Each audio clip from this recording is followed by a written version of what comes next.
እንማማር እናንተ ሰዎች ዶክትሪናል ከሆነው ጉዳይ በዘለለ ደግሞ እስቲ ትንሽ ህይወት ተኮር ሊሆን ይችላል ብዬ የማስበው ትንሽ ነገር እንማማር ነገር አንድ የመጽሐፍ ቅዱስ ክፍል በጣም በተደጋጋሚ ያነበብኩላችሁም ዛሬም አንዴ ላንብብላችሁና እንጀምራለን።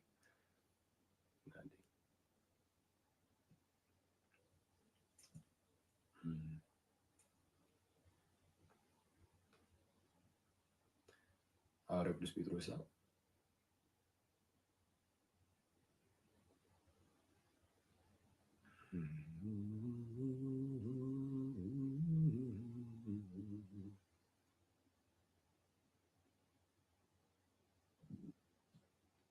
ጋይስ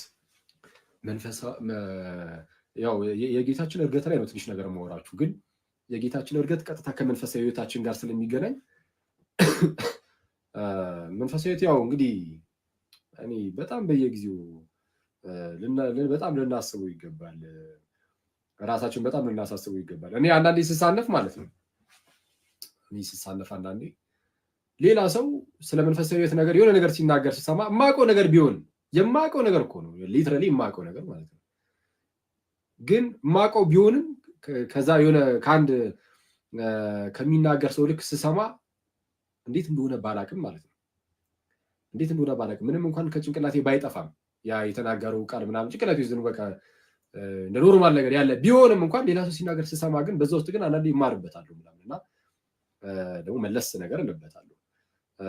ስለዛ እንደነዚህ አይነት ነገሮች በጣም በቃ የመንፈሳዊ ህይወት ጉዳይ በጣም በተደጋጋሚ በጣም ሊደጋገም ይገባል። አሊያ በጣም በዓለማዊነት በጣም ልንዋጥ እንችላለን። ምንድነው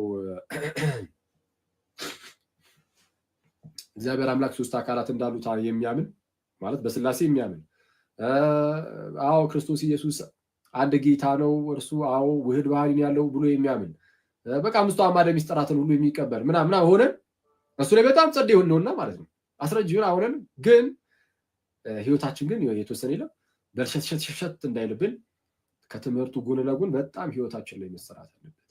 አለበለዚያ ግን ልክ በጣም ብቻ ነው አስቸጋሪ ይሆናል። ዝም ብለህ እውቀቱ ብቻውን የትም አያስገባም። እውነቱን ለመናገር እውቀቱ ይጠቅማል ሳይሆን በቃ የግዴታ ነው፣ ለድህነታችንም ያስፈልጋል። ነገረ እግዚአብሔሩ ነገረ ድህነቱን ማወቁ የእርሲያን ትምህርትን ማወቅ ግዴታ ነው ለድህነታችን። እግዚአብሔርን ግዴታ ማወቅ አለብህ፣ ካላወቀው አትድንማ። ለዛ ነው ጌታ ኢየሱስ ምን ብሎ የተናገረው በዮሐንስ ወንጌል ላይ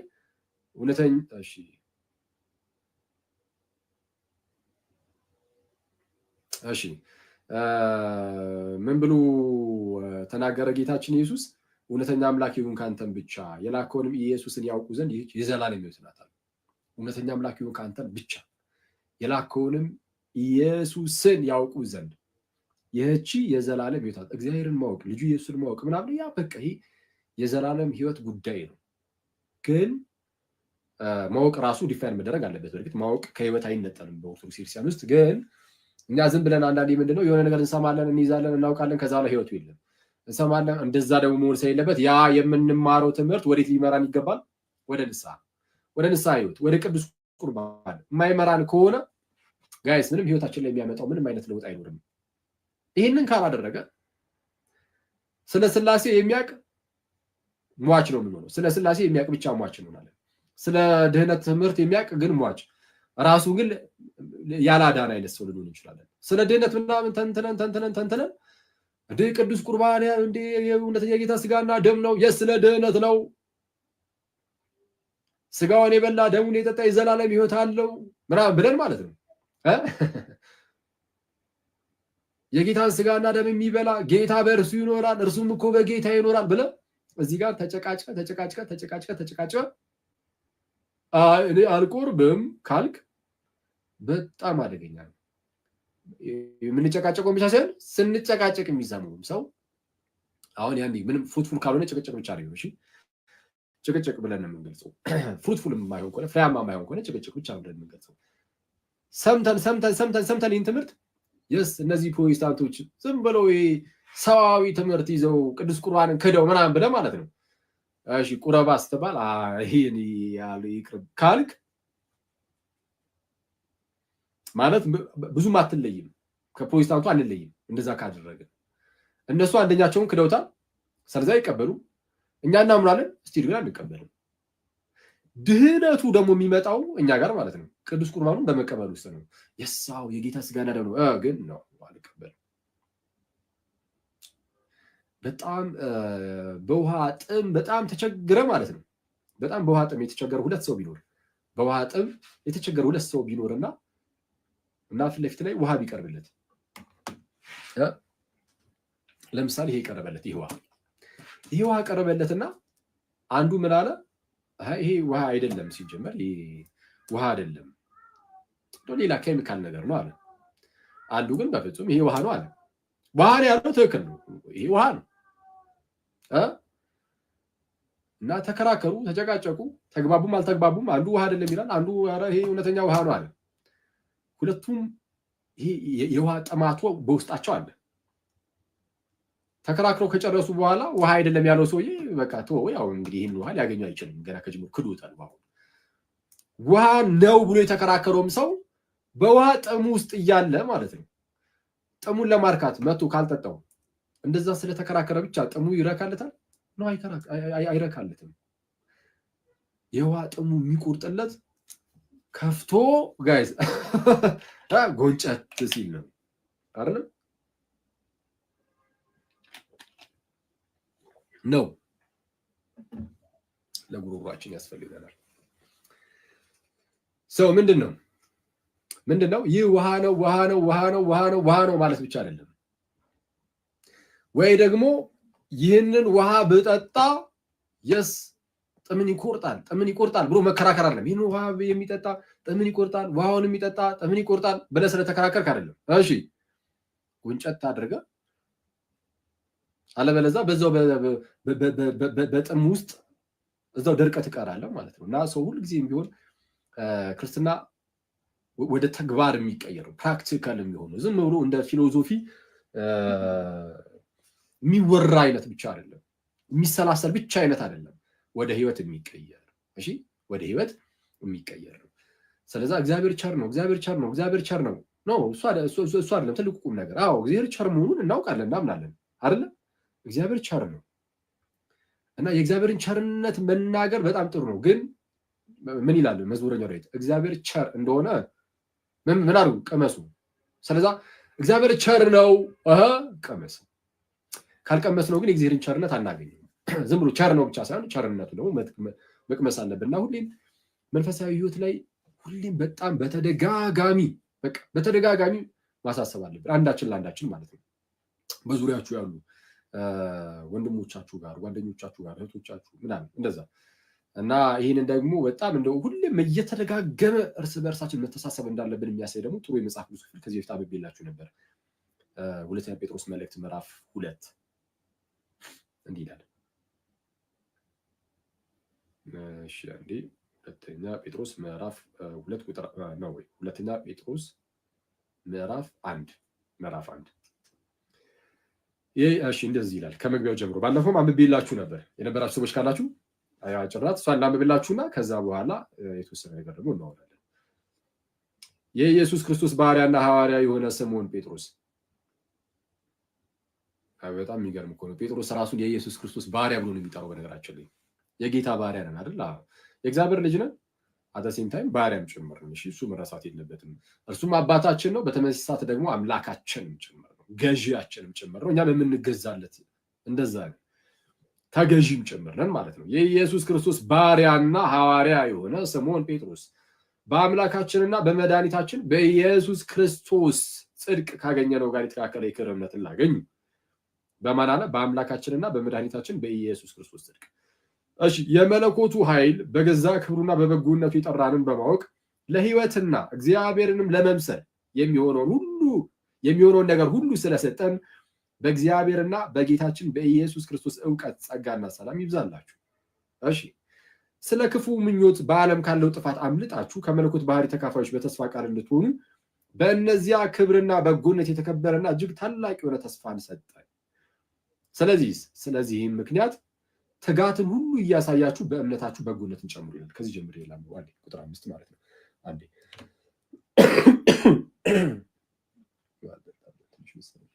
ይሄ ጉንፋን ምን እየሆነ ነው?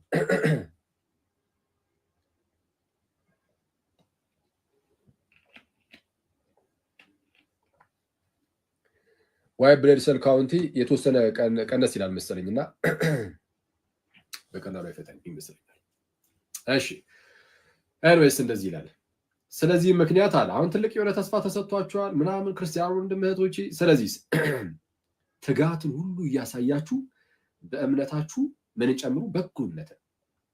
በበጎነትስ እውቀትን፣ በእውቀትስ ራስን መግዛት፣ ራስን በመግዛት መጽናትን፣ በመጽናትስ እግዚአብሔርን መምሰል፣ እግዚአብሔርን በመምሰል የወንድማማችን መዋደድ፣ በወንድማማችን መዋደድ ፍቅርን ጨምሩ። እነዚህ ነገሮች ለእናንተ ሆነው ቢበዙ፣ ከላይ የተዘረዘሩት እነዚህ ማለት ቢበዙ በጌታችን በኢየሱስ ክርስቶስ እውቀት ስራ ፈቶችና ፍሬ ቢሶች እንዳትሆኑ ይረዷቸዋል። ፍሬ ቢስ ነው ለብዙ ጊዜ ፍሬ ቢሶች እንዳንሆን እነዚህ ነገሮች ያደርጉናል። ፍሬ ቢሶች እንዳንሆን ያደርጉናል። እነዚህ ነገሮች የሌሉት ግን እውር ነው እና በቅርብም ያለውን ብቻ ያያል፣ የቀድሞውንም ኃጢአቱን መንጻት ረስቷል። የቀድሞውን ኃጢአትን መንጻቱን ረስቷል። ሚኒንግ ሰው ከኃጢአት ከነጻ በኋላ ድጋሜ ወደኋላ መመለስ የለበትም ነው። ኦኬ እኔ ከኃጢአት ነጽቻለሁ፣ ስለዚህ በዚህ በንጹህነቴ መቀጠል አለብኝ ብሎ የሚያስብ ሰው ወይም የሚኖር ሰው እርሱ ልባም ሰው ነው። ግን እውር ሰው እንዴት ያለ ሰው ነው? የቀድሞውን ከኃጢአት መንጻቱን እየረሳ ድጋሜ ዘው ኃጢአት ውስጥ ብቻ የሚኖር አይነት ሰው ሲሆን ማለት ነው። ኦኬ ሰው ምን አለ? ስለዚህ ወንድሞች ሆይ መጠራታችሁንና መመረጣችሁን ታጸኑ ዘንድ ከፊት ይልቅ ትጉ።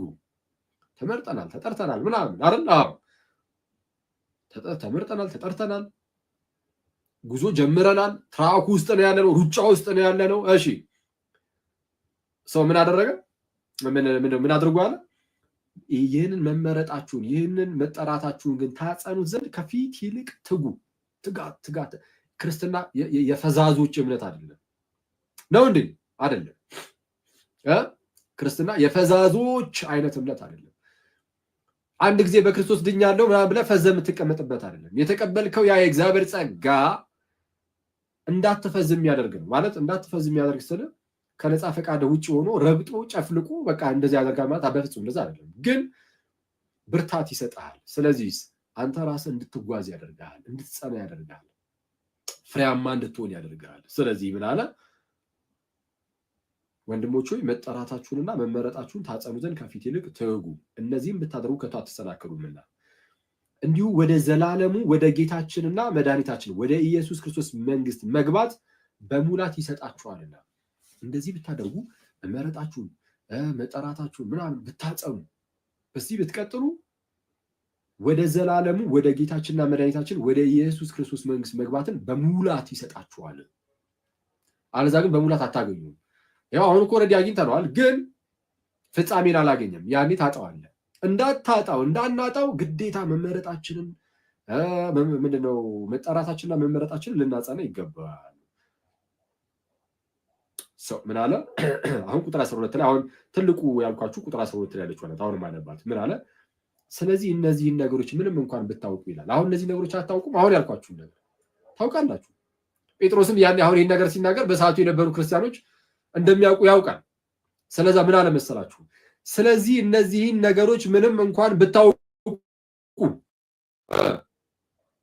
በእናንተም ዘንድ ባለ እውነት ምንም ብትጸኑ፣ እሺ ስለነዚህ ዘወትር እንዳሳስባችሁ ቸል አልልም። ብታውቁ እንኳን አዎ ታውቁታላችሁ ይሄን እያለ ነው ጴጥሮስ። እነዚህን ነገሮች ምንም እንኳን ብታውቁ ከማወቅ አልፋችሁ ኢቭን ብትጸኑ ራሱ ከኃጢአት ነስተን ምናምን ነገር በንስሐ ሕይወት በቅዱስ ቁርባን ሕይወት ምናምን ፍሬ እያፈራ ምናምን ብቻ የኖርን ቢሆን ራሱ በጣም የጸናን ብንሆን ራሱ እንዲህ አይነት ነገሮችን ከማውራት ቸል ልንል አይገባም እያለ ያለው ቅዱስ ጴጥሮስ። ለምን ማንም የቆመ እንደሚመስለው ቢኖር እንዳይወድቅ ይጠንቀቅ እንደሚል ማለት ነው። አንደኛ ቆሮንቶስ ምዕራፍ 10 ላይ ሰው ምን አለ? ስለዚህ እነዚህን ነገሮች ምንም እንኳን ብታውቁ በእናንተም ዘንድ ባለ እውነት ምንም ብትጸኑ ስለ እነዚህ ዘወትር እንዳሳስባችሁ ቸል አልልም። ሁልጊዜ በዚህ ማደሪያ ሳለሁ በማሳሰቤ ላነቃችሁ የሚገባኝ ይመስለኛል ቅዱስ ጴጥሮስ ማለት ነው። ምን አለ? ሁልጊዜ በዚህ ማደሪያ ሳለሁ በማሳሰቤ ላነቃችሁ የሚገባኝ ይመስለኛል። ጌታችን ኢየሱስ እንዳመለከተኝ አለ ቅዱስ ጴጥሮስ ጌታችን ኢየሱስ እንዳመለከተኝ ከዚህ ማደሪያዬ መለየቴ ፈጥኖ እንዲሆን አውቃለሁ። ከዚህ አሁን ካለሁበት ከዚህ ኑሮ ከእናንተ ጋር ከምኖርበት በቃ ልለይ እንደሆነ ጌታ ኢየሱስ አሳውቆኛል። ስለዚህ ከመውጣቴም በኋላ እነዚህን ነገሮች እንድታስቡ በየጊዜው ትችሉ ዘንድ እተጋለሁ። ከወጣሁ በኋላም በዚሁ እንድትጸኑ አሁን በደንብ መትጋት አለብኝ እና ሰው ምንድነው እንደነዚህ ነገሮች ሁሌም ለክርስቲያኖች ያስፈልጋቸዋል። ቶሎ ቶሎ መነገሩ በጣም አስፈላጊ ነው። ከሌሎች ቤተ እምነቶች ጋር ያለ ልዩነት ማወቅ በጣም አስፈላጊ ነው። እሱ እንዳለ ሆኖ ደግሞ እንደዚህ ነገሮችንም ልናቅ ይገባል እና ዛሬ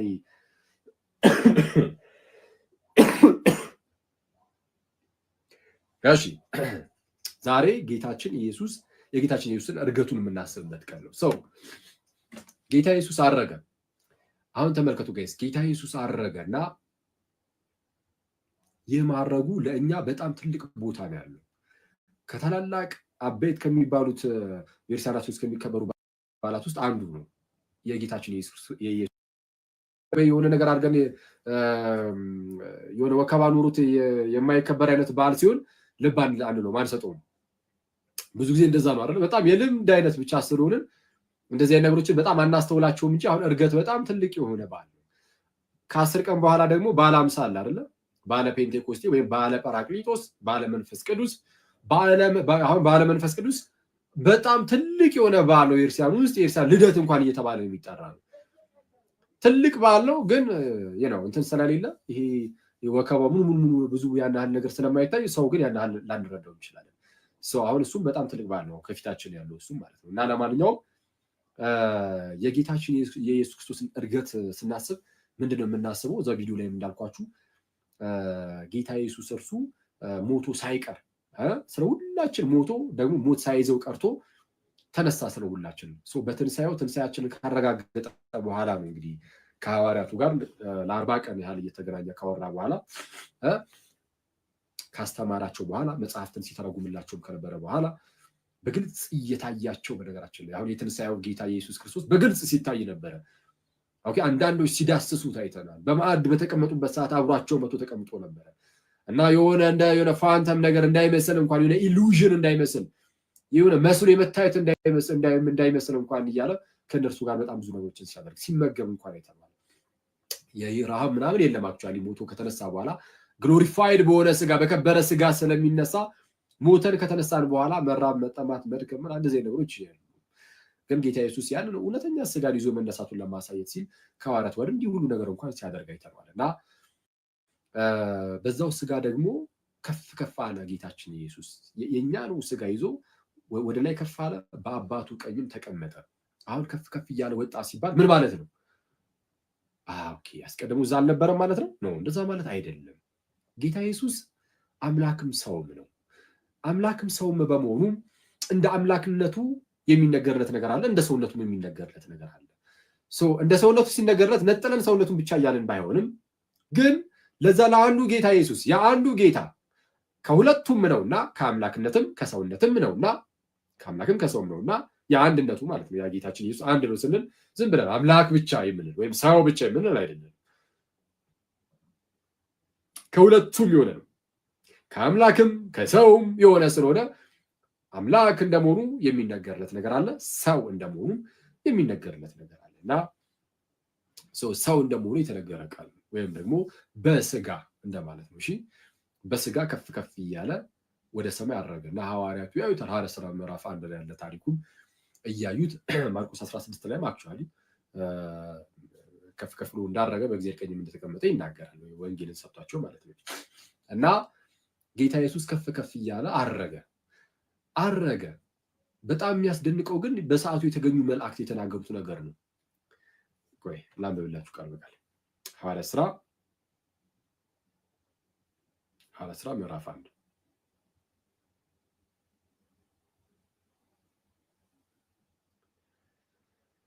እሺ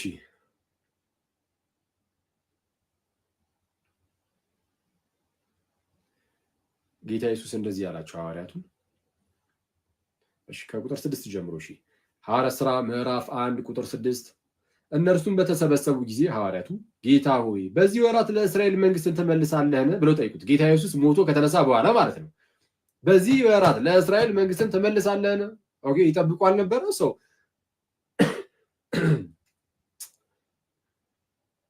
መንግስትን በዚህ ወራት ለእስራኤል ትመልሳለህ?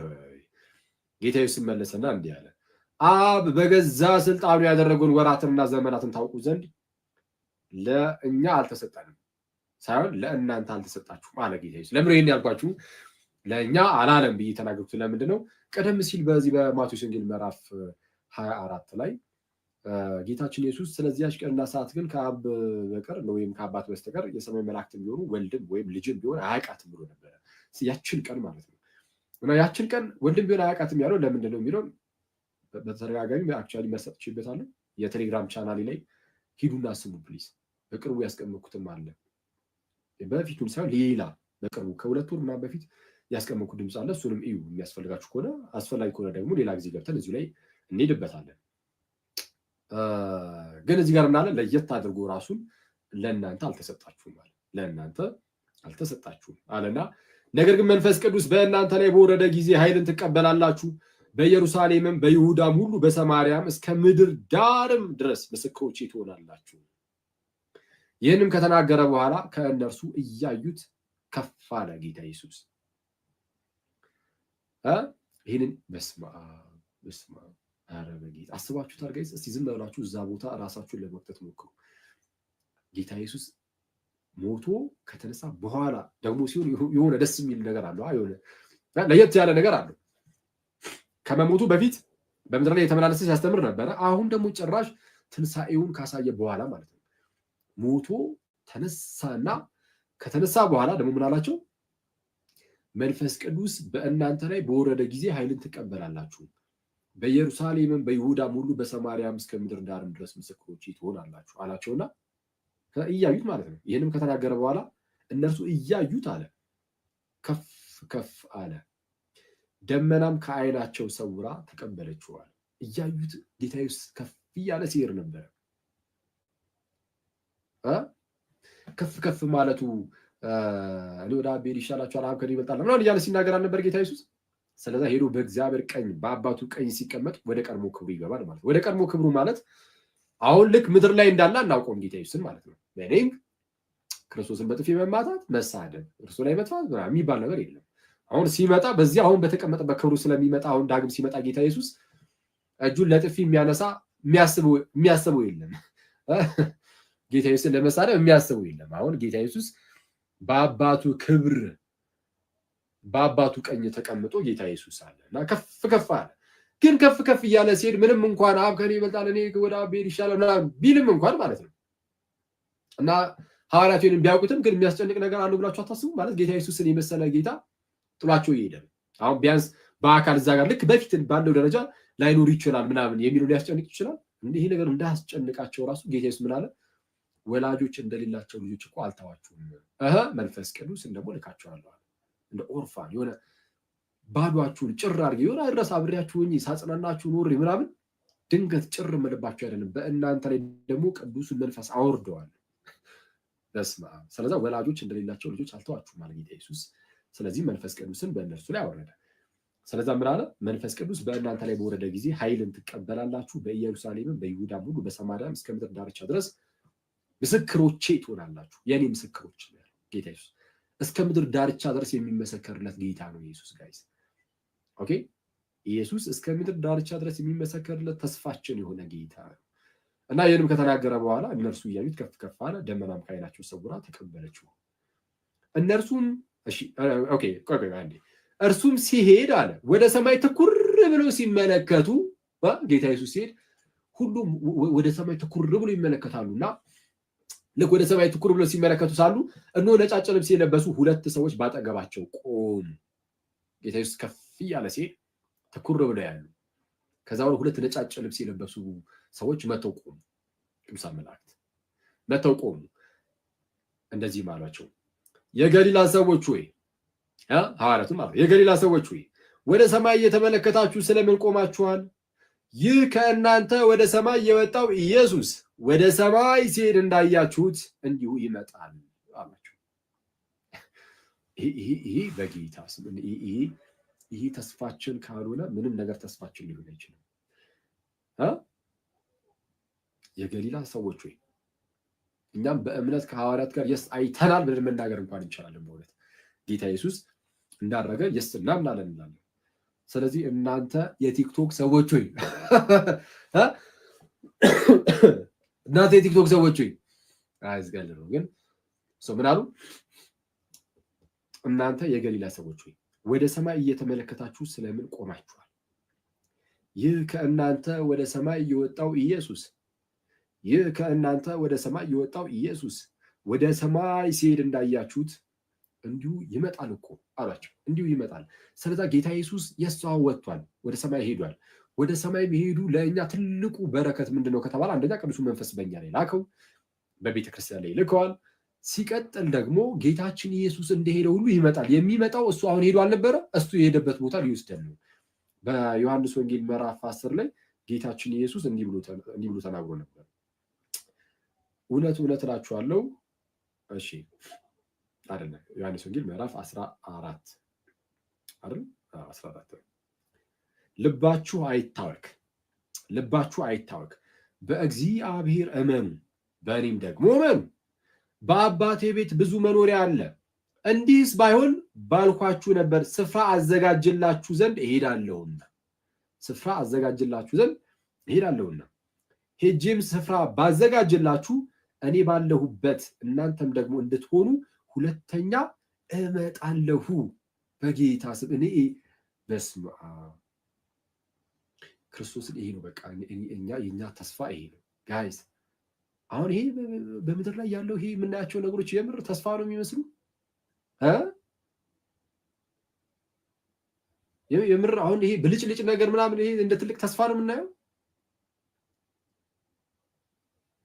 አገኘ ነው ብለን ጮክ ብለን አውርተን ሳንጨርስ ድፍት ልንል የምንችል እዚህ ግባ ማንባል ሰዎች የምር ተስፋችን ደግሞ እኛ ባንደፋ እንኳን ትላለ ያ ነገር ተደፍቶ ሊያልቅ የሚችልን ነገር የምር በእርሱ ላይ ያናል ተስፋ እናደርጋለን። የምር የሚሰበር ሰውን ተስፋ እናደርገዋለን ወይ? አናደርገውም። የጌታችንን ቃል ግን ተስፋ እናደርገዋለን። ኢየሱስን ግን ተስፋ እናደርገዋለን። ስለዛ ቅዱስ ጳውሎስ ተስፋችን ክርስቶስ አለ፣ ተስፋችን ኢየሱስ አለ። ጋይስ ተስፋችን ክርስቶስ ኢየሱስ ብቻ ነው። እኔ በዚህ ሁሌም ነው የምላችሁ ክርስቶስን እኔ በጣም አስቀያሚ በሆነው በዚህ አኗኗር ውስጥ ህይወቱን ከክርስቶስ ጋር እንዳደረገ ብልህ ሰው በተአምር ኬትም ሊመጣ አይችልም። እሱ አስቀድሞ የወደፊቱን በቃ የወሰነ ነው እና ጌታ ኢየሱስ ምን አለ? በጣም እንደው የሚገርም ታላቅ ቃል ምን ብሎ ሰጠን?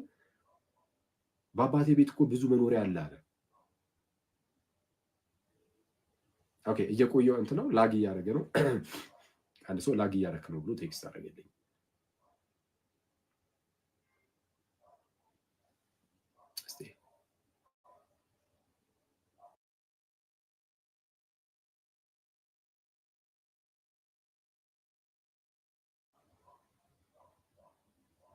ላግ ያደርጋል እኔ ጋይስ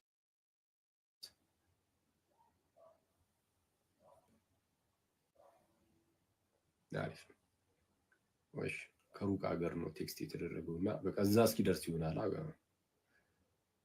ወንድማችን ልበልሽ እሺ ኦኬ እሺ አንዴ ይቅርታ አንዴ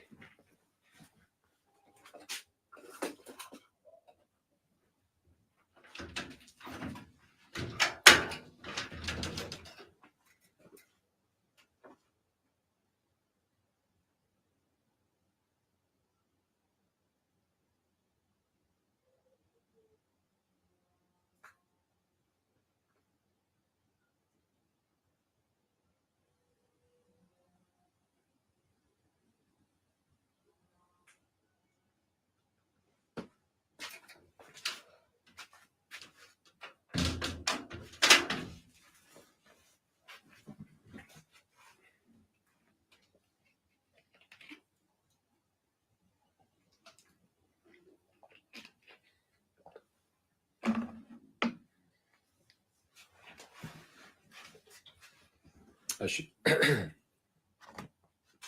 እና ምን እያልኳችሁ ነው? በዚህ በምንኖርበት ዘመን ተስፋችን ይሄ ነው። በቃ ምን አለ ጌታ ኢየሱስ? በአባቴ ዘንድ በአባቴ ቤት ብዙ መኖሪያ አለ፣ እንዲህስ ባይሆን ባልኋችሁ ነበር። ስፍራ አዘጋጅላችሁ ዘንድ እሄዳለሁና። ጌታ ኢየሱስ አረገ፣ በስብሐት በክብር ጌታ ኢየሱስ አረገ እና ጌታ ኢየሱስ ደግሞ ምን አለ? ስፍራ አዘጋጅላችሁ ዘንድ እሄዳለሁና ብሎ አስቀድሞም ገና ከጅምሩ ሳይሞት በፊት ራሱ ለሐዋርያቱ ነግሯቸው ነበር። ስፍራ አዘጋጅላችሁ ዘንድ እሄዳለሁና ሄጄም ስፍራ ባዘጋጅላችሁ እኔ ባለሁበት እናንተ ደግሞ እንድትሆኑ፣ እኔ ባለሁበት ጌታ ኢየሱስ ባለበት እንድንኖር፣ አረ እኔ ባለሁበት እናንተ ደግሞ እንድትሆኑ ሁለተኛ እመጣለሁ፣ ወደ እኔም እወስዳችኋለሁ፣ ወደሚሄድበትም ታውቃላችሁ፣ መንገዱንም ታውቃላችሁ ብሎ ጌታ ኢየሱስ ተናገረ። እውነተኛው መንገድ ራሱ እውነት ራሱ ሕይወት የሆነው ግን ጌታችን ኢየሱስ ራሱ ነበር። ለዛ ነው ዝቅ ብሎ እኔ መንገድ እውነት ሕይወት ነኝ ያለው ጌታ ኢየሱስ። እና ስፍራን አዘጋጅላችኋለሁ፣ እኔ በምኖርበት ደግሞ መኖር እንድትችሉ እንድትኖሩ መጥቼ ወስዳችኋለሁ። ሁለተኛ ጊዜ መጥቼ ወስዳችኋለሁ። ኧረ በስመ አብ! ጌታ ኢየሱስ መጥቶ ሊወስደን አሁን ይመጣል። ስለዚህ አሁን እርሱ ማድረጉ አሁን ማለት ነው ምንድነው ቁም ነገሩ ከተባለ ማድረጉ የምርም ክርስቶስ መጥቶ እንደሚወስደን እርግጠኛ ሆነናል። ወደ አባቱ ሄዶ ክርስቶስ በእግዚአብሔር ቀኝ ተቀምጧል። እርሱ ባለበት ስፍራ እንድንኖር እንደምንኖር አሁን 101% እርግጠኞች ነን። 101% ጋይስ 101% እርግጠኛ ነን ከእርሱ ጋር የምርም መጥቶ እንደሚወስደን። ብቻ እርሱን በመጽናት እንጠብቀው፣ በህይወታችን ውስጥ ተስፋ ባለመቁረጥ ጋይስ፣ በኃጢአት ተሰነካክሎ ወድቆ ባለመቅረት፣ ከንስሐ ባለመራቅ፣ ከቅዱስ ሚስጥር ባለመራቅ። ይህንን ስንል የሆነ ውስብስብ ያለ በጣም ከባድ ነገር እኮ እንድታስቡም እኮ አይደለም። እንደዛ ነው እንዴ? አይደለም እኮ ውስብስብ ያለ የሆነ ከባድ ነገር ይጫንብናል እያልኳችሁ አይደለም ጋይስ። ትንሽም ቢሆን የለም እንደው ማለት ሰው አትሊስት ሰው ላይ ክፉ ነው። እርስ በርስ መዋደዱ ይኖር፣ ሰዎችን መውደዱ ይኖር። ከዛ በኋላ በጣም አደገኛ ነውር ከሆኑ ኃጢአቶች ራስን መጠበቅ፣ በቃ አለቀ። ጳውሎስ በጣም በተደጋጋሚ ከዝሙት ይሹ ይላል አይደል? ሁሌም ያው ይህንን ኃጢአት ነው ማለት ነው። ጳውሎስ በጣም ብዙ ጊዜ ይህን ነገር ስለሚያነሳ፣ አሁን ደግሞ ያለንበት ጊዜ ደግሞ በጣም በቀላሉ ሰዎች ስንክልክልክል ብለን የምንወድቅበት ነገር ቢኖር ዝሙት ነው እና ሰው ምንድነው በጣም ራሳችን ከዚህ ኃጢአት መጠበቅ አለብን። ባልነሳ ደስ ይለኝ ነበር። በዚህ ሰዓት ግን እየተንኳኳ ስለሆነ አልከፍትም። ባይዚ እያስተማርኩኝ የሚያንኳኳ ሰው ቢኖር ራሱ ግን ያው እንዳይረብሸን ለራሳችን ስል ብቻ አልፈት።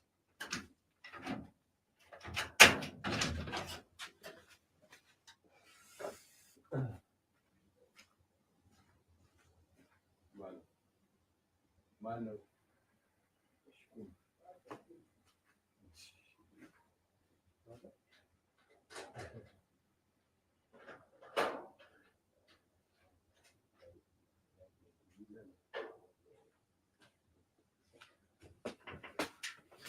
ችግር የለም።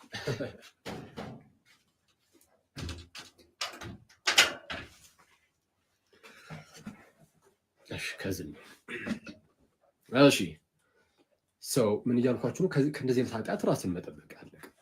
ነውር ከሆነ አደገኛ ኃጢአት ይሄ ከዝሙቱ፣ ጣዖትን ከማምለክ፣ ጠንቋይ ቤት ከመሄድ ጠንቋይ ቤት ምናምን እየቀረ ነው መሰለኝ አላውቅም። እንግዲህ በፊት ትልልቅ ሰዎች ምናምን ጠንቋይ ቤት ይሄዳሉ ይባል ነበር። በጣም በሚያስገርም ሁኔታ ጭራሽ ዳቦውን ተሸክሞ ነው የሚሄዱት ሲባል ሰምቻለሁ። እና አስባል እኔ ቅዱስ ሚካኤል ምን አይነት ጊዜ ላይ እንደነበረ እኔ ግራ ነው የሚገባኝ። ሰው አስባል የሆነ ጠንቋይ ቤት አንድ በሽተኛ የወደቀ መልአክ የሚታዘዝለት ሰውዬ ቁጭ ብሎ ለሱ እንትን ለማለት ዳቦ ተሸክመ ስትሄድ፣ ኧረ በቅዱስ ሚካኤል ሄደ ስትንበረከክ ለሱ በሱ ፊት ስትንበረከክ፣ በጣም ፈኒ የሆነውን ነገር ልንገራችሁ። ወንድ እንደዛ ያደርጋል ተብዬ ኧረ በጌታ ቆይ አንዴ፣ አሁን ሴት ችግር የለውም ወንድ ችግር አለው እያልኳቸው አለም፣ ግን የሆነ ትንሽ የሆነ አይ ጭራሽ አይመጣውም በጌታ ወንድ በግ ይዞ ሄዶ አሉ።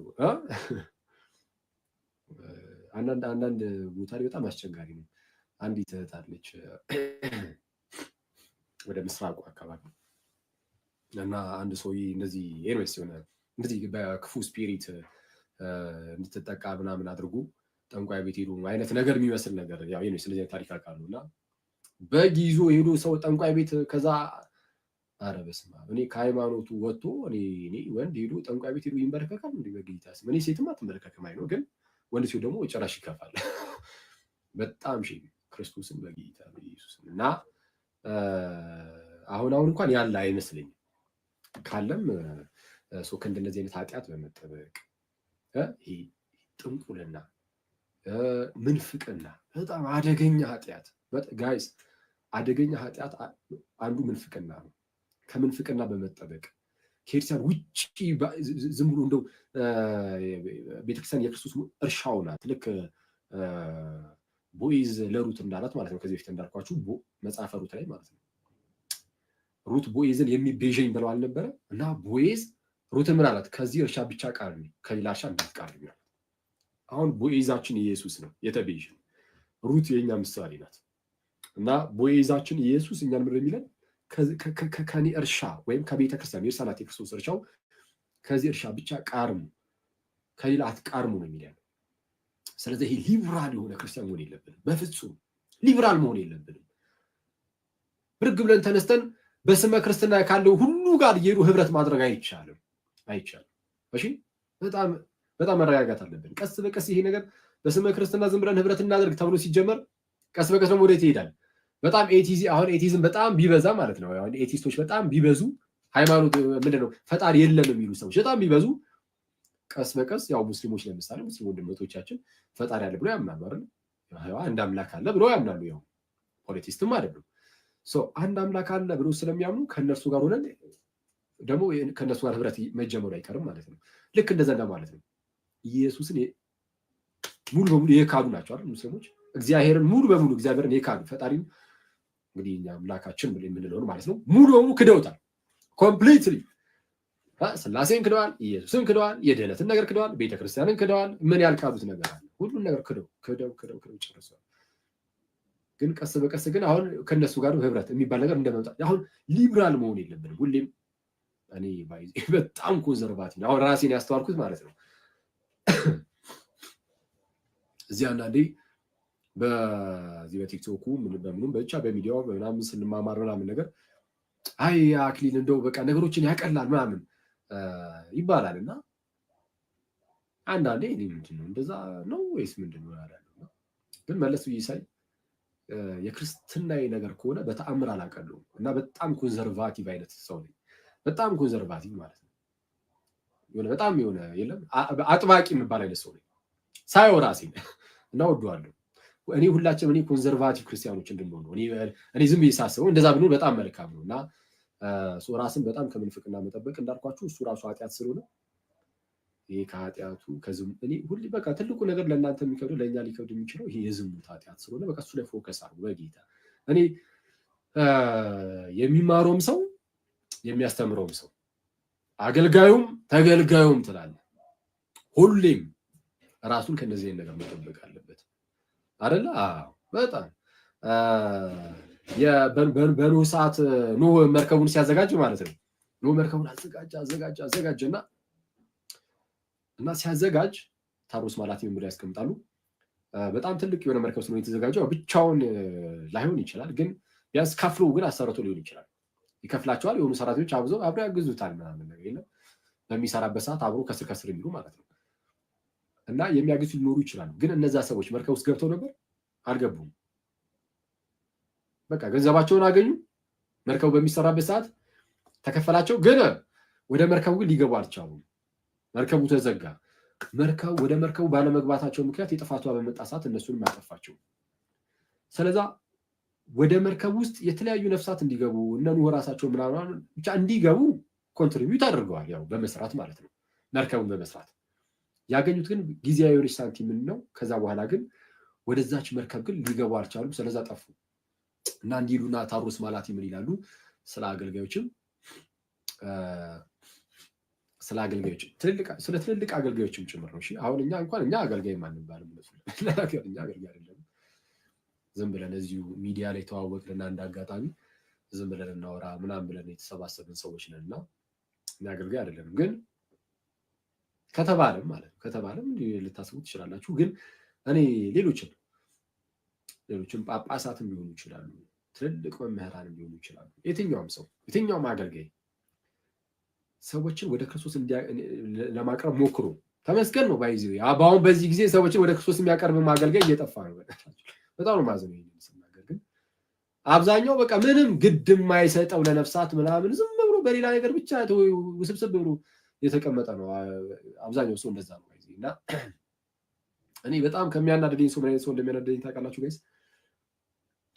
ልክ ነፍሳት ሲጠፉ ማለት ነው። ለምሳሌ የሆነ ሰው ከኤርሲያን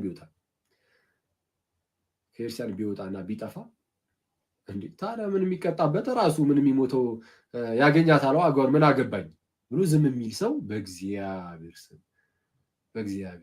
ይሄ ግድ የማይሰጠው የለም። ምን እሱ ቢወጣ ቤተክርስቲያናችን ሙሉ ናት። የሆነ የተለመደ አባባል አለ፣ ከሳር ቤት አንድ ሳር ቢቀነስ ምን ያናል ለውጥ አያመጣም ምናምን። በጌታ ስም እንዴት እንደዚህ አይነት ሰው እኔ ለነፍሳት ግድ የማይሰጠው ሰው በጣም ነው የሚያናደኝ ክርስቶስን። እና ኤንዌይስ እንደዚህ የማይነት ሰው አለ። ግን ኤንዌይስ ምንድነው የሚሉት አሩስ ማላቲ ሰዎችን ወደ ክርስቶስ የሚያቀርቡ አገልጋዮች ማለት ነው። ወደ ክርስቶስ አቅርበው ግን ራሳቸው ግን ወደ ክርስቶስ ላይ ቀርቡ ይችላሉ። ልክ በኖህ መርከብ ሰዓት ሲያደርጉት እንደነበር ወይም ደግሞ ማቴዎስ ወንጌል ምዕራፍ 2 ላይ 70 ሰገል የጥበብ ሰዎች ከሩቅ ሀገር ወደ ኢየሩሳሌም መጡ። ማንን ፈልገው? ጌታ ኢየሱስን። እና ልክ ሲመጡ የተወለደው የአይሁድ ንጉሥ ወዴት ነው ብሎ መጠየቅ ጀመሩ። ሲጠይቁ ሄሮድስ ሰማ። ከዛ በኋላ ምንድነው ሊቃነ ካህናቱም ምናምን ጸሐፍቱ ምናምን ሰበሰበ። ከዛ በኋላ እስቲ ወዴት ነው የሚወለደው ልጅ ምናምን ታሉ ብለው ጠየቁ እና ነገሯቸው። የት ነው የሚወለደው አሉ።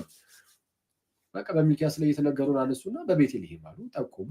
ወዴት መሯቸው? እነዛ ሊቃነ ካህናቱ ምናምን ጸሐፍቱ ወዴት መሯቸው? 7 ሰገል ወደ ኢየሱስ ወደ ቤተልሔም ወደ ኢየሱስ መሯቸው። ወደ ቤተልሔም በቤተልሔም ኢየሱስ አለ። ኢየሱስ ያለው በቤተልሔም ነው። እና ወደዛ መሯቸውና እነሱ ራሳቸው ግን ሄደዋል። ሊቃነ ካህናቱ ወደ ኢየሱስ 7 ሰገል ሄደዋል። ሄደው በኢየሱስ ፊት ተንበረከኩ። ጋይስ ሲሄዱ ጌታችን ኢየሱስን በእናቱ እቅፍ ሆኖ አገኙት። ገና ሕፃን ልጅ ነው አይደለም፣ በስጋ ገና መወለዱ ነው። ሕፃን ልጅ ነው። አዩት። ግን ሕፃን መሆኑን አይተው አይ ወደኋላ ላሉ በአንዲት ትንሽ ብላቴና በእመቤታችን በወላዲተ አምላክ እቅፍ መሆኑን አይተው አላቁ፣ ተንበረከኩ። ለስጦታ የሚሆነውን ነገርን አበረከቱ። ማን መርቷቸው አልኳችሁ? ሊቃነ ካህናቱ። ሊቃነ ካህናቱ ራሳቸው ግን ወደ ኢየሱስ አልሄዱም ነበር። አሁንም ያሉ አገልጋዮች ሰዎችን ወደ ቤተልሔም ወደ ቤተ ክርስቲያን በዛም ደግሞ ጌታ ኢየሱስ ነው ያለውና ወደ ጌታችን ኢየሱስ ሰዎችን ሊመሩ ይችላሉ። እነሱ ራሳቸው ግን ሲመሩ ግን አብረው የሚመሩትን ሰው ይዘው የሚሄዱ ካልሆነና ዝም ብለው ቆሙ በዚህ ጋር እያለ ሰው ወደ ክርስቶስ ካልቀረበ ግን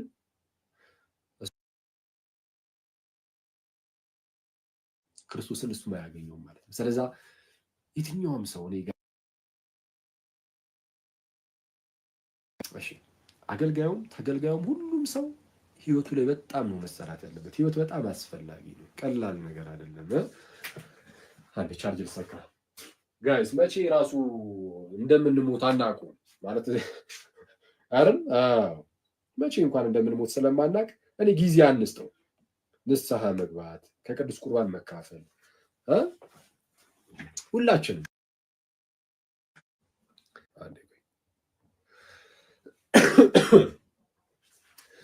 በህይወታችን ውስጥ ልክ እንደዛ አድርገን ስንኖር ክርስቶስ ኢየሱስ በምድር ላይ የኖረውን ህይወት ራሱን እየመሰልን ስለምንኖር አሁን ከጌታ ጋር በህይወታችን ከኖርን እንግዲያውስ ክርስቶስ ሲመጣ ይዞ የሚሄደው እነሱ ነው።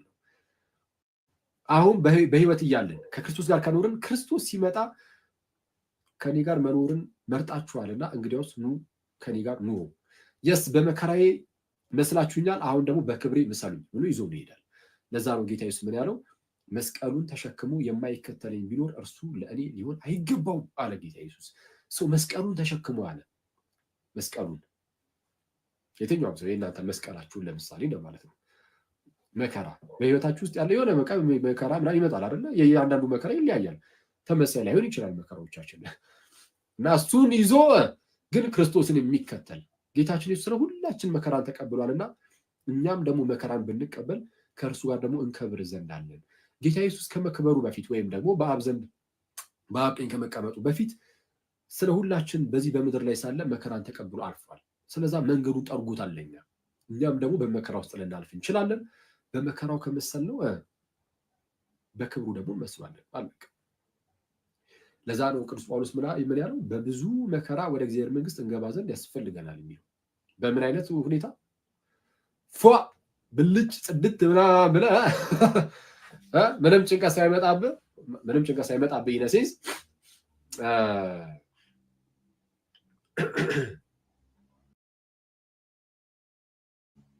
ልክ እንዴት ነው ምንም አይነት መከራ በህይወት ውስጥ ሳይመጣ የሆነ ተጋድሎ ነገር ሳይኖረ ምናምን ነገር ዝም ብዬ እንደዚሁ ልግባ አይነት ነገር እንደዛ ነው አይደለም። በብዙ መከራ ክርስትና በራሱ ባይ ዲፎልት መከራ ነው። በቃ መስቀል የመስቀል ህይወት ነው፣ የመከራ ህይወት ነው። ስለዛ በአንድም በሌላም እየተፈተንክ ስትወድቅ እየተነሳ ምናምን ትኖራለህ እና እንደዚህ አይነት ህይወት የግድ ያስፈልገናል። እናንተ ሰዎች ከክርስቶስ ጋር እንከብር ዘንድ ክርስቶስ ደግሞ ዳግመኛ ይመጣል፣ ከእርሱ ጋርም ደግሞ ይወስደናል። በመጀመሪያ የተሰሎንቄ መልእክቱ ላይ ቅዱስ ጳውሎስ ምን አለ? በጣም የምወደው ቃል ነው። ቅድምም እዛ ላይ ብዬላችሁ ነበርና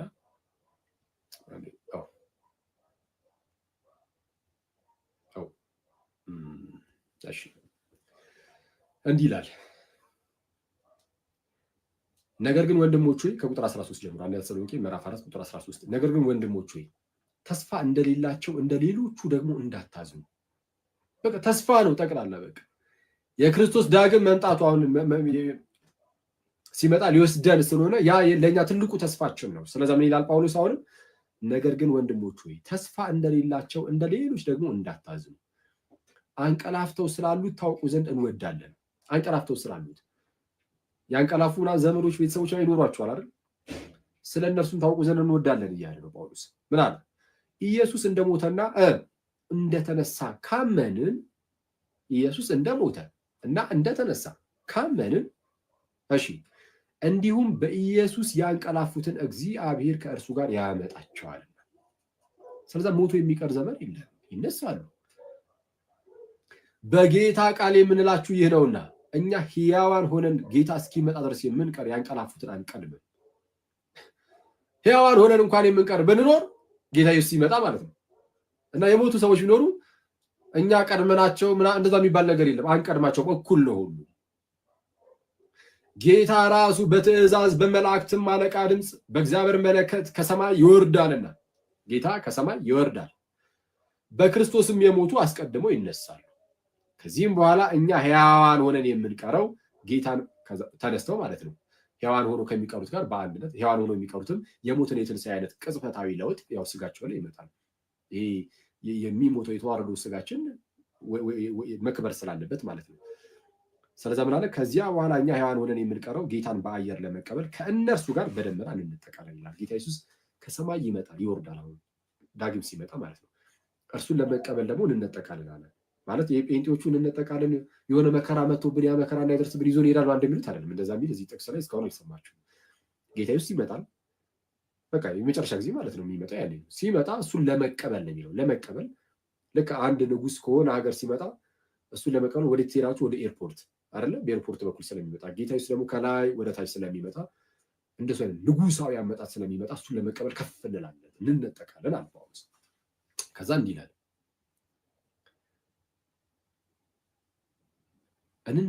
እርሱን ለመቀበል ጌታን በአየር ለመቀበል ከእነርሱ ጋር በደመና እንጠቃለን ይልና እንዲሁም ሁልጊዜ ከጌታ ጋር እንሆናለን። እንዲሁም ሁልጊዜ ከጌታ ጋር እንሆናለን። ስለዚህ አለ እኔ በጣም ተመልከቱ ጋይስ፣ እርስ በእርሳችሁ በዚህ ቃል ተጽናኑ ይላል። በዚህ ቃል ተጽናኑ። ይሄ ቃል ካላጽናናን ኢየሱስ ይመጣል ከእርሱ ጋር ለሁል ጊዜ እንኖራለን የሚለው ቃል ይሄ መጽናኛችን ነው ጋይስ። ስለዛ ለምሳሌ እናንተ ከወንድሞቻችሁ ጋር ከእህቶቻችሁ ጋር በዙሪያችሁ ካሉ ጓደኞቻችሁ ጋር ማለት ነው አውሩ። ስለዚህ እንዴ ቆነጃጅት ስለ ጎረምሶች ብቻ ማውራት የለባቸውም። ወንድሞችም ስለ ቆነጃጅት ብቻ ማውራት የለባቸውም። እሱን በጣም ቀነስ አድርጉና እናድርግና ወደ ምን ስለ ክርስቶስ መምጣት ጌታ እኮ ተመልሶ ይመጣል። አሁን እንዴት ይሆን ምን ከእርሱ ጋር እንዴት ነው የምንኖረው? ክርስቶስ እኮ ይመጣል። እዛም ደግሞ እኮ መቼስ እንገናኛለን አይደል? ወይስ አንተ ትቀራለህ ምናምን አይነት ነገር የለም። ስለዛ እንዳንቀር ህይወታችንን እናሳምር። ጌታን እስቲ እንጠብቀው። ክርስቶስን መጠበቅ ማለት ጋይስ ይመጣል ብሎ ማመን ብቻ ማለት አይደለም። ክርስቶስን መጠበቅ ማለት በህይወት መጠበቅ ነው። እሱን እየመሰሉ መኖር ማለት ነው። እሱን መስለህ ስትኖር ክርስቶስን እየጠበቀው ነው ይታወቃል። ስለዚህ ከጓደኞቻችሁ ጋር ይሄንን እንደ ርዕስ ቶፒክ ማድረግ እንደ ርዕስ ማንሳት እንደ ርዕስ ማንሳት ይሄ ዋዛ ፈዛዛውን ብቻ ማውራት አይደለም። ርዕስ መሆን አለበት። በእያንዳንዱ ሰርክሎቻችን ውስጥ ርዕስ መሆን አለበት። እኔ ክርስቶስ ኢየሱስ በሰርክሎቻችን ውስጥ ርዕስ የማይሆን ከሆነ ከዛ ሰርክል ራስን ማራቅ አለቀ። አይ በቃ አንፈልግም የሚል አይነት ሰርክል ከሆነ ያላችሁበት ሰርክል ማለት ነው። ያላችሁበት ለምሳሌ የምትሉበት ምናምን ግሩፕ ነገር ጓደኝነት ሊሆን ይችላል። አንድ ሰው የሚሆን 10 ሰውም ይሆኑ ክርስቶስ እንደ ርዕስ እንዲነሳ የማይፈልጉ አይነት ሰዎች ከሆኑ የተወሰነ ቀስ በቀስ ታላምዱ ምናምንና ግን በቃ እምቢ የሚሉ አይነት ከሆነ ከዛ ሰርክል ራስን ማራቅ እኔ የተሻለ ይመስለኛል። ክርስቶስን ርዕስ አናደርግም የሚል ሰርክል ካለ ማለት ነው። ስለዚህ ሁሌ ይሄ ለምን መሰራችሁ እንደዚህ ያልኳችሁ? ቅዱስ ጳውሎስ እንዳለው ይሄ የምንጽናናበትም ስለሆነ እርስ በርስ የምንጽናናበትም ጌታችን እኮ ይመጣል፣ አብረን ከእርሱ ጋር እንኖራለን። ስለዚህ በውስጣችን ይህንን በጣም ማመን አለብን፣ መያዝ አለብን። ግን በውስጣችን ብቻ መያዝ ሳይሆን ከጓደኞቻችሁ ጋር ማውራት ምናምን፣ ይሄ ቀስ በቀስ ኔክስት ጀነሬሽን ላይ ቀጣይ ትውልድ ማለት ነው። እናንተ አሁን እንደዚህ የምታወሩ ከሆነ ለምሳሌ የምትወልዷቸውን ልጆች እንዴት ነው አሁን ክርስቶስን ወደውት ማለት ጌታ ኢየሱስን በጣም ወደውት እንዲያርጉ ነው የምታደርጓቸው የምትወልዷቸው ልጆች። ስለዚህ ቀጣዩ ትውልድ በጣም የተባረከ ትውልድ ይሆናል። እንደዛ እንዲሆን አሁን ራሳችን ላይ በጣም መስራት አለብን ጋይስ። አሁን ራሳችን ላይ በደንብ እንስራ። ቀጣዩ ትውልድ የኢትዮጵያ ኤርትራን ትንሳኤ ነው የሚሆነው። ኦኬ ኢትዮጵያ ኤርትራ በጣም ብዙ ችግር ነው ያለው ጋይስ። እኔ ቴሌግራም ላይም ጽፌው ነበር። አንዳንድ ህመሞች አታውቋቸውም። የሆነ ህመም መጥቶ አታክ ያደርጋችኋል እና ህመሙ ይኖርና ማለት ነው ግን አይሰማችሁም። የሆነ የሚሰማችሁ አይነት ህመም ምን አይደለም የሚሰጣችሁ፣ አታውቁትም ህመሙን ምናምን ነገር ግን ውስጣችሁን ቀስ በቀስ እየጎዳው ነው የሚሄደው። የሆነ ሰዓት ላይ የሆነ ደረጃ ላይ ስትደርሱ ያኔ በጣም አደጋ ውስጥ ሆናችሁ ራሳችሁን ታገኙታላችሁ። እንደዚህ በሽታዎች ይኖራሉ አይደል? የሆነ ሲምፕተም የሌላቸው ምልክት የማያሳዩ እና በኢትዮጵያ ኤርትራን ውስጥም እንደዚህ ስናየው አሁን ብዙ ህዝብ አለ ምናምን አይደል? ኤርትራናችን ውስጥ የሀገር ህዝብ ነው ያለው እና በጣም ብዙ ህዝብ እንዳለ መቼስ ከዚህ በፊት እንዳልኳችሁ ዝም ብላችሁ ተማሪዎች በተለይ ለምሳሌ አሁን ካላችሁ ምንም የሃይስኩልም የግቢ ተማሪዎች ምናምኖችም ክፍላችሁ ውስጥ ማለት የምትማሩበት ክፍል ውስጥ ምን ያህል ፐርሰንቱ እንደ ከኦርቶዶክስ ውጭ አለ ይኖራል። ግን የሆነ 40 ተማሪ አንድ ክፍል ውስጥ ካለ ምናልባት ፕሮቴስታንት 1 ሙስሊም 1 ወይ 2 ምናምን እንደዚህ አይነት ነገሮች ናቸው። ስለዚህ በጣም የሀገር ህዝብ ነን። ግን ያ በጣም ብዙ ህዝብ ስላለ ምንም ችግር የሌለ ሊመስል ይችላል። ግን ውስጥ ላይ ግን አደገኛ የሆነ ህመም አለ ጋይስ። እዛ ቴሌግራም ቻናል ላይ ቴሌግራም ቻናላችንን ጆይን አድርጉ ትላለህ መሀል ላይ እና እዛ ቴሌግራም ቻናል ላይ እንደጻፍኩላችሁ ያ ሁሉ ህዝብ የማይቆርብ የነሳ ህይወት የሌለው በጣም ብዙ ሰዎች በሱስ ውስጥ የታጠርን እግዚአብሔርን መናፈቅ የሌለበት ህይወትን የምንኖር አይደል? በኃጢአት በጣም በተለያዩ አደገኛ ኃጢአቶች በዛ ውስጥ ተነክረን ያለን እምነታችንን የማናውቅ ዝም ብሎ ክርስቲያን ተብሎ የሚቆጠር ግን እምነቱን የማያውቅ ገብርኤልዬ አምላኬ የሚል ሰው ልታገኙ የሚችሉበት ሁኔታ ውስጥ ነው ያለነው። ይሄ አደገኛ በሽታ፣ አደገኛ ህመም፣ አደገኛ ችግር እና ህመም አለ እና እሱ ምናልባት ብዙ እኔ እንግዲህ አሁን ሳይታወቅ ያልኩት ለምንድን ነው ብዙ ሰው በግልጽ በቃ እንደው ይሄ ነገር ህመም ነው ይሄ ነገር መፈወስ አለበት ምናምን ብለው እኔ እንግዲህ በእረኞች ደረጃ በጣም ሲታትሩ እያዩ አይደለም። እኔ ፐርሰናሊ ሊሆን ይችላል እኔ ያላየውም ያልኩት ደግሞ እና ከዛ አንጻር የማይታይ ህመም ብዬዋለሁ። እኔ በጣም የማይታይ ህመም ግን ቀስ በቀስ ቤተክርስቲያኒቱን እየጎዳት ያለ እንዴ ሰው ሲያገባ ክርስቲያን ሆኖ የቤተ ክርስቲያን ልጅ ሆኖ ሲያገባ ከክርስቲያን ውጪ ቤተክርስቲያን አንተ በጌታ ቤተክርስቲያን የማታውቀው እግዚአብሔር የማያውቀው አይነት ጋብቻን ይፈጽማል ከክርስቲያን ወጥቶ። ኧረ በጌታ ስም ይሄ በጣም ጉድ የሚያስብል እኮ ነው። እንደ ቀላል አይተነው እስከዛሬ ኖርን እንጂ እኔ ነገርየውን በተረዳሁት ቁጥር ሁሌ በስማ በጣም የምገረምበት ነገር ክርስቶስን ሰው እንዴት ነው የቤተ ክርስቲያን ልጅ ሆኖ ኦርቶዶክስ ክርስቲያን ሆኖ ሲያገባ ቤተክርስቲያን አላገባም? ኧረ በቅዱስ ሚካኤል ከቤተክርስቲያን ውጪ እኔ እንዳለ በኢትዮጵያ ኦርቶዶክስ ቤተክርስቲያን ውስጥ ያለ ህዝብ ጠቅላላ ወደ 90% ከ110 ሰው ይገኛል። ቤተክርስቲያን ውስጥ የሚያገባ በቅዱስ ሚስጥር ምናምን ይገኛል እንዴ? ከ110 ሰው ይገኝ በሉት ይገኛል በሉ ይገኝ 90% ምዕመኖቿ ከቤተክርስቲያን ውጪ እኔ የሚያገቡባት ቤተክርስቲያን እኔ በስመ አብ አደገኛ ህመም አለ ጋይስ። ስለዚህ አሁን እንደዚህ አይነት ነገር ስላለ ይሄ ህመም ዘልቆ ከቀጠለ እመኑኝ ለቀጣይ የተወሰኑ ዓመታት በኋላ ይህ በቃ ሌትራሊ በቁሙ የሆነ ምንድነው የሞተ ክርስቲያን በቃ የሀገር ዘጭ ነው የሚሆነው። በጣም እውነተኛ የኢትዮጵያ ክርስቲያን አማኞች በጣም ጥቂት በጣት የሚቆጠር መሆናቸው አይቀርም ከሆነ ሰዓት በኋላ። እንደዛ እንዳይሆን በጣም ሁላችን ተረባርበን እንስራ። የምንሰራው የኢትዮጵያ ክርስቲያን ብዙ ሰው አላት ለማለት እንደዛ አይደለም። ነፍሳት ግን መዳን ስላለባቸው ነው። ኦኬ ቤተክርስቲያን ውስጥ ያሉ ሰዎች በጣም ወደ ክርስቶስ እንዲቀርቡ ከቤተክርስቲያን ውጭ ያሉ ሰዎችም ደግሞ አሁን እንዲመጡና ወደ ጌታ ህብረት እንዲቀላቀሉ አሁን በጣም መስራት አለብን ጋይስ። እኔ ብዙዎቹ እኔ ያሮ ነው አሁን ብዙ ሰው አሁን ላይ ያን ያህል ግድ የሚሰጠው አልመሰለኝም። ይሄ ነፍሳት መዳን ምናምን ጉዳይ እኔ አሮ ነው አላውቅም፣ ግን ዝም ብሎ የስልጣኑ የሽሚያ ምናምን ካልሆነ በስተቀር አበበ ይዳን አይዳን ግድ የሚሰጠው ብዙም ያን ያህል እረኛ በዛ ደረጃ ያለ አይመስለኝም። እኔ ቢኖር ኖሮ እኔ ኢትዮጵያ ክርስቲያን በጌታ ስም የት በደረስን ነበር። ክርስቶስን እንዴ ቢኖር ኖሮ በቃ ያስታውቃል። እና ስለዛ አሁን እንደዛ ስለሆነ እኛ ብዙም ብለን ጌታችን ደግሞ በጣም ጥሩ የሆነ መልካም የሆኑ እረኞችን በደንብ እስኪሰጠን ድረስ በጣም ምዕመናን በደንብ የሆነ ጠንከር ብለን እየተደራጀን ምን እያልን የተደራጀን ኢነሴንስ ቆይ ተራጁ ሆ በሉ አይነት ነገር አይደለም። ምንድነው ግን አትሊስት ግን በቃ ወደ ቅዱስ ሚስጥር ለመቅረብ መነሳሳት፣ እርስ በርስ መማማር። አትስሙ እያልኩኝ ደግሞ አይደለም። ከዛ መውጣት አንችልም ታውቃላችሁ አይደል? ሃይራርኪ ካለው ሁሉም ነገር የክርስቲያን ውስጥ እንደዛ ሆኖ ግን ምንም ነገር አለመጠበቅ።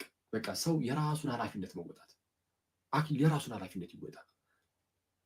እዚህ ጋር ያሉት ሰዎች የራሳቸውን ኃላፊነት ሁሉም የየራሱን ኃላፊነት እየተወጣ በጣም እንትን ካላልን በጣም አስቸጋሪ ነው ያለው ነገር እና እንደዛ ማድረግ አለብን። እናንተ ሰዎች አይመስላችሁም? ይመስለኛል። እኔ በጣም ነው የሚመስለኝ። እያስወራኝ ማለም ዛሬ በጣም በቃ ዛሬ እውነቱን ለመናገር በትግል ነው እየወሩ ያሉት። ስለዚህ ሁላችንም በህይወታችን ላይ በደንብ እንስራ ምናምን ነገር ወደ ቅዱስ ሚስጥር እንመለስ። ጌታ ኢየሱስ ተመልሶ ይመጣል። ተመልሶ ሲመጣ እንዲወስደን እኛ እንጠብቀው። የምንጠብቀው ግን እንዳልኳችሁ ሳንሞት ነው፣ በመጽናት ነው። እና እንደዛ እናድርግ። እናንተ ሰዎች ለዛሬ ይብቃል መሰለኝ። ጌታ ቢፈቅድና ቢረዳን ግን ሌላ ጊዜ መተን በደንብ ደግሞ ሌላ ጉዳዮች ላይ በደንብ የምንማማር ይሆናል። አሁን በደንብ እያስወራኝ አይደለም፣ ጉሮሮዬን ትንሽ እንትን እያለኝ ነው እና እዚህ ላይ